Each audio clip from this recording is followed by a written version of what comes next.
Hello everyone. आज हम करने वाले ऑफर कर्व एनालिसिस या फिर JS Mill theory of reciprocal demand. JS Mill ने जो अपनी थ्योरी दी है वो एक इम्प्रूवमेंट है रिकार्डियन थ्योरी का। रिकार्डो ने अपनी थ्योरी दी है कंपैरेटिव कॉस्ट एडवांटेज।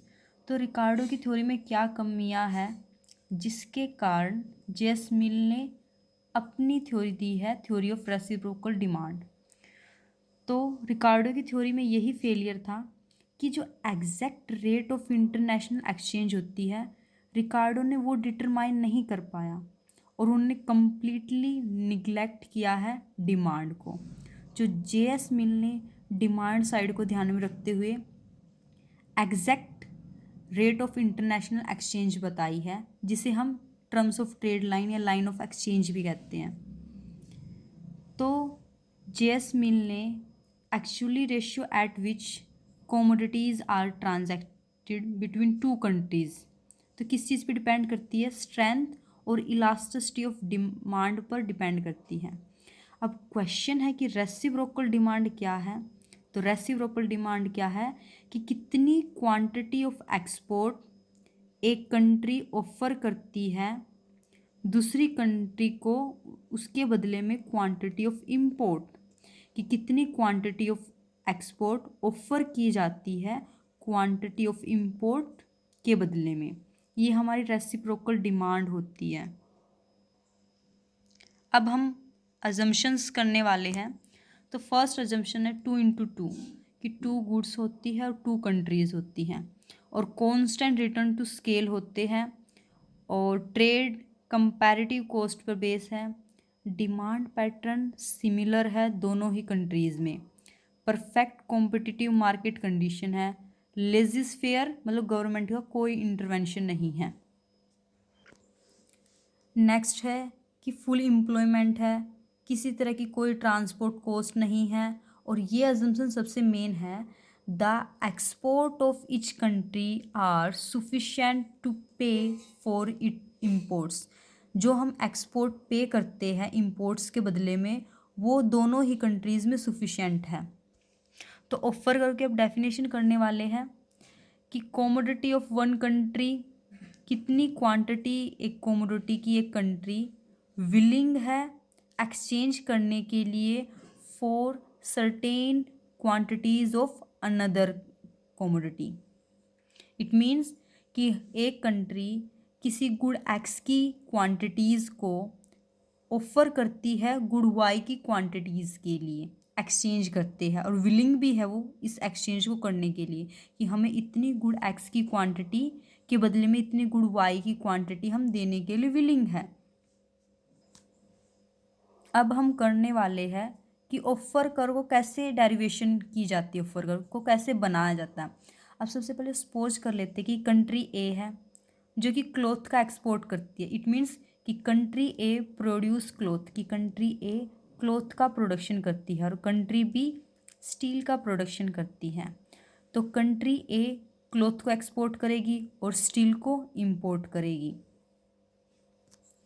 तो स्टार्टिंग में ओपी प्राइस लाइन है, प्राइस लाइन है 2 गुड्स के लिए, स्टील के लिए भी और क्लॉथ के लिए भी। अब क्या होता है कि OP1 प्राइस लाइन OP से OP1 ऊपर की तरफ शिफ्ट क्यों होती है? क्योंकि जो प्राइस में चेंज हुआ है क्लॉथ के प्राइस में रिलेटिवली ज़्यादा चेंज हुआ है स्टील के कंपैरिजन में।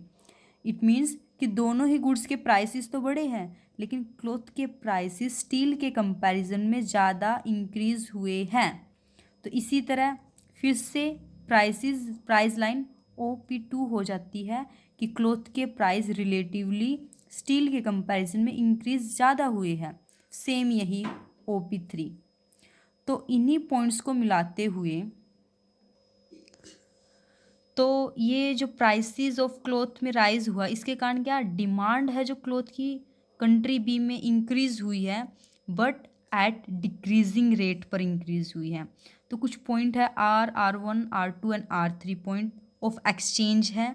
The quantity between country A and B, कि ओ क्या क्वांटिटी ऑफ क्लॉथ एक्सचेंज की जाती है आर क्याऊ ऑफ स्टील पर की क्वांटिटी के साथ एट पॉइंट कि हम ओ क्याऊ क्लॉथ सामने वाली कंट्री को देने के बाद आर क्याऊ स्टील मिलता है। फिर सेम ओ क्याऊ 1 यूनिट देने के बाद हमें R1 क्याऊ 1 स्टील मिलता है। सेम ओ क्याऊ 2 यूनिट क्लॉथ की देने के बाद हमें R2 क्याऊ 2 यूनिट ऑफ स्टील मिलता है। Same O Q 3 unit of cloth देने के बाद हमें R3 क्याऊ 3 यूनिट ऑफ स्टील मिलती है। ये सभी R1 R2 and R3 exchange points हैं। और जब हम इन सभी एक्सचेंज पॉइंट्स को ज्वाइन कर देते हैं, मिला देते हैं, तो हम ऑफर कर्व बनता है OA, जो कि कंट्री ए का ऑफर कर्व है। इन सभी पॉइंट्स को मिलाने के बाद एक कर्व बनता है OA, जो कि कंट्री ए का ऑफर कर्व है। इसके बाद आता है इलास्टिसिटी ऑफ ऑफर कर्व क्या होगी। किसने दिया है ये? HG जॉनसन ने दिया। ये 2 मार्क्स के हिसाब से क्वेश्चन है आपका। और इलास्टिसिटी का सेम वही फॉर्मूला जो हम पढ़ते हैं, change in Q divide by change in P into P divide by Q. बस यहाँ पर पहले इम्पोर्ट है, change in import divide by change in export into export divide by import.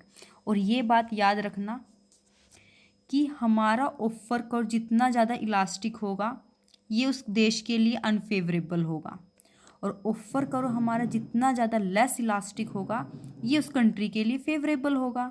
Elastic होने का मतलब है कि फ्लैटर होगा, और लेस इलास्टिक होने का मतलब है कि जितना ऑफर कर्व हमारा स्टिपर होगा तो फेवरेबल है, और जितना इलास्टिक होगा अनफेवरेबल है। अब हम करने वाले हैं reciprocal demand in country A. Reciprocal demand का मतलब हमने पहले भी क्लियर किया है, क्वांटिटी ऑफ इंपोर्ट के बदले में हम कितनी क्वांटिटी ऑफ एक्सपोर्ट एक्सचेंज करने वाले हैं। तो पहले कंट्री ए की बात करते हैं। तो कंट्री ए में डिमांड है फॉर प्रोडक्ट वाई के लिए इंक्रीज़ हो जाती है, और हमें पता है कि प्रोडक्ट वाई कंट्री बी की गुड्स है जो कंट्री बी बनाती है और इसे एक्सपोर्ट करती है। तो कंट्री ए में कंट्री बी के प्रोडक्ट वाई की डिमांड इंक्रीज़ हो जाती है। तो इससे क्या होगा, कंट्री ए विलिंग होगी more quantities of good X देने के लिए for same quantities of good Y के लिए। तो इससे क्या होगा, कंट्री ए का ऑफर कर्व शिफ्ट होगा राइट साइड। अब हम ये डायग्राम में देखने वाले हैं। ये ओ ए हमारा ऑफर कर्व है कंट्री ए का, ओ बी ऑफर कर्व है कंट्री बी का। तो जहाँ पर दो कंट्रीज़ के ऑफर कर्व कट करते हैं वो हमारा संतुलन पॉइंट होता है, इक्विलिब्रियम पॉइंट हमारा सी है, संतुलन बिंदु हमारा सी है, जहाँ पर हम सी क्याउ स्टील के बदले में ओ क्याउ गुड एक्स एक्सचेंज करते हैं, सी क्याउ गुड वाई के बदले में ओ क्याउ गुड एक्स एक्सचेंज करते हैं। जैसे ही कंट्री ए में गुड वाई की डिमांड इंक्रीज होती है तो ऑफर कर्व शिफ्ट करेगा राइट साइड। ये अब ऑफर कर्व ओ ए से OA1 हो जाता है, ये राइट साइड शिफ्ट हुआ। और अब हमारा पॉइंट कौन सा संतुलन बिंदु C1 है, जहाँ पर हम C1 क्याउ1 गुड वाई के बदले ओ क्याउ1 गुड एक्स एक्सचेंज कर रहे हैं। और आपको बता देती हूँ कि राइट शिफ्ट होता है अगर offer curve of a country good A,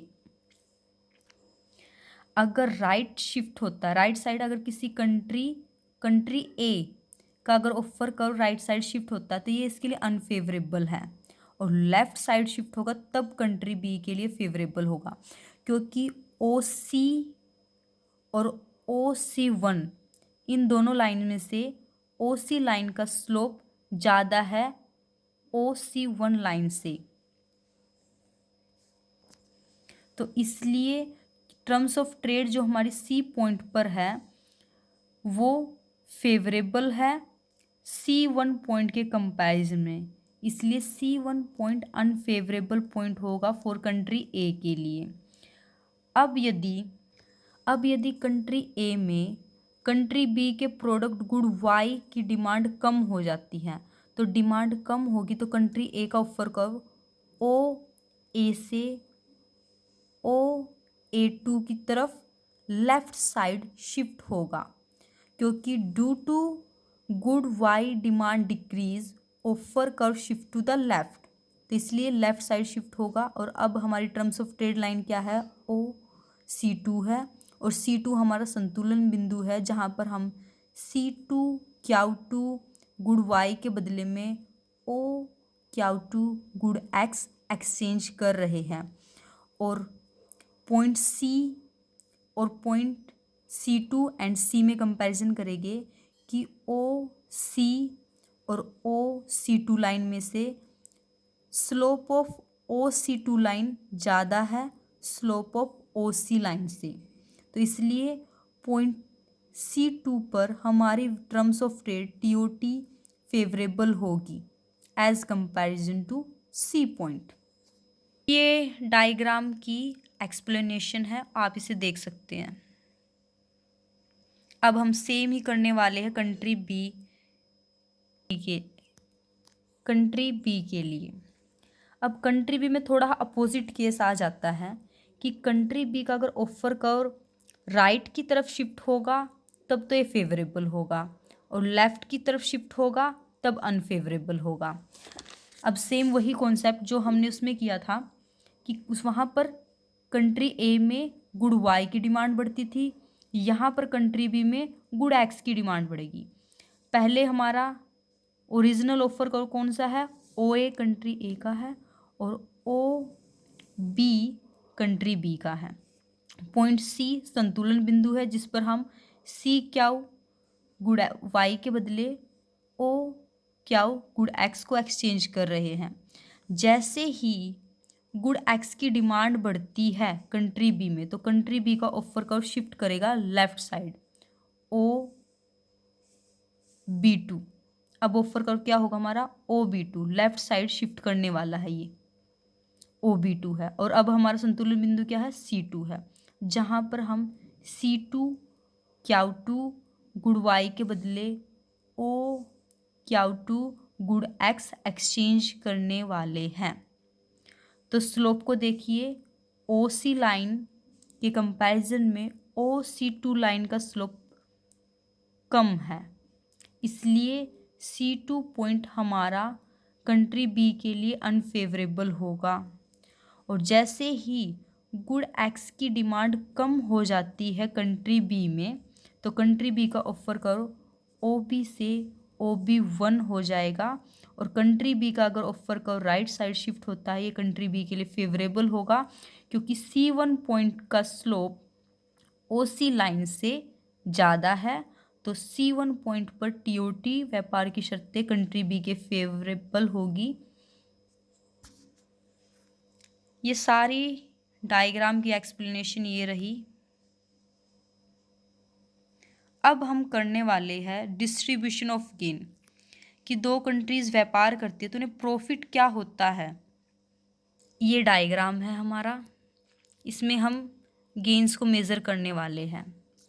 starting में OB कंट्री बी का ऑफर कर्व है और OA कंट्री ए का ऑफर कर्व है। OR line domestic exchange line है और OS लाइन कंट्री बी की डोमेस्टिक एक्सचेंज लाइन है, और OR लाइन कंट्री ए की डोमेस्टिक एक्सचेंज लाइन है। तो बिफोर ट्रेड कंट्री ए क्या करती है, CD मतलब 50 यूनिट्स ऑफ गुड वाई के बदले में OQ 100 unit of good x exchange करती है, कि 50 यूनिट गुड वाई के बदले में 100 unit of good x exchange करती है। ये बिफोर ट्रेड सिचुएशन है क्योंकि ये डोमेस्टिक एक्सचेंज लाइन है। और कंट्री बी क्या करती है, 150 यूनिट ऑफ गुड वाई के बदले 100 unit of good x exchange कर रही है। आफ्टर ट्रेड क्या होता है, ओसी हमारी टर्म्स ऑफ ट्रेड लाइन है, या इसे अंतर्राष्ट्रीय इंटरनेशनल एक्सचेंज लाइन भी बोल देते हैं। तो आफ्टर ट्रेड ये हमारा संतुलन पॉइंट है, यहाँ पर दोनों कंट्रीज विलिंग है गुड एक्स की इतनी क्वांटिटी गुड वाई की और इतनी क्वांटिटी गुड एक्स की एक्सचेंज करिए। तो अब देखिए, पहले कंट्री ए को 50 गुड वाई के बदले 100 गुड एक्स देनी थी। अब after trade, after international trade, अब 100 गुड वाई मिलती है उसे 100 गुड एक्स के बदले। तो ये जो 50 का इंक्रीज हुआ है, ये जो इंक्रीज हुआ है कंट्री ए में, तो ये है गेन ऑफ कंट्री ए। और कंट्री बी को देखना कि कंट्री बी पहले 150 गुड वाई की यूनिट्स देने के बाद उसे 100 यूनिट्स ऑफ क्लॉथ मिलती थी, लेकिन आफ्टर इंटरनेशनल ट्रेड वो पॉइंट सी पर है, तो उसे 100 यूनिट्स ऑफ गुड वाई देने के बाद 100 यूनिट्स ऑफ गुड एक्स मिल रही है। तो उससे ये 50 का जो गैप आया है हमारा, ये कंट्री बी के गेन है। ये आपकी एक्सप्लेनेशन है।